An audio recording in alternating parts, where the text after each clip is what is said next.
नरेंद्र मोदी कहते हैं कि उनका हृदय पीड़ा से भरा हुआ है। नरेंद्र मोदी जी, देश आपकी पीड़ा का अचार नहीं डालेगा। आपको पीड़ा से भरने के लिए नहीं चुना गया है, आपको एक्शन के लिए देश का प्रधानमंत्री बनाया गया है। पीड़ा से भरने से कुछ नहीं होगा नरेंद्र मोदी जी। आपकी सरकार को शर्म से भरा होना चाहिए। आपका हृदय क्रोध से भरा होता तो कल से आज तक मणिपुर के मुख्यमंत्री का इस्तीफा आप ले चुके होते।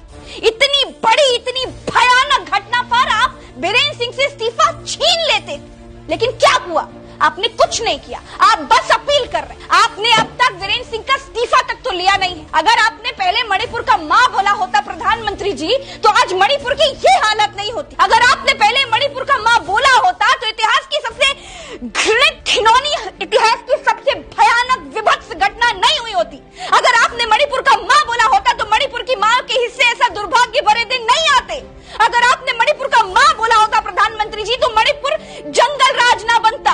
अगर आपने मणिपुर का मां बोला होता तो मणिपुर को खाक में मिलता हुआ धृतराष्ट्र, ये ऐसा मुख्यमंत्री मणिपुर की गद्दी पर टिका नहीं होता। अगर आपने मणिपुर का मां बोल दिया होता प्रधानमंत्री जी, इतना साहस दिखाया होता, तो बेटियों को अपनी योनि और स्तन बचाते हुए भागना नहीं पड़ता। लेकिन आपने अपने अहंकार में, घमंड में मणिपुर का मां तक नहीं बोला। आपने अपने गुमान में मणिपुर को जलने दिया। आप देश घूमते रहते हैं, कई देश घूमते रहते हैं, फ्रांस, अमेरिका, न जाने कहां कहां घुमाए, लेकिन अपने देश के मणिपुर का मां नहीं बोल पाए, अपने देश के मणिपुर जा नहीं पाए। क्यों नरेंद्र मोदी जी, क्यों? मैं आपसे पूछती हूं, आपकी नाकामी, आपके अहंकार, आपकी अनदेखी की वजह से मणिपुर और मणिपुर की बेटियों की ये हालत हुई है प्रधानमंत्री जी।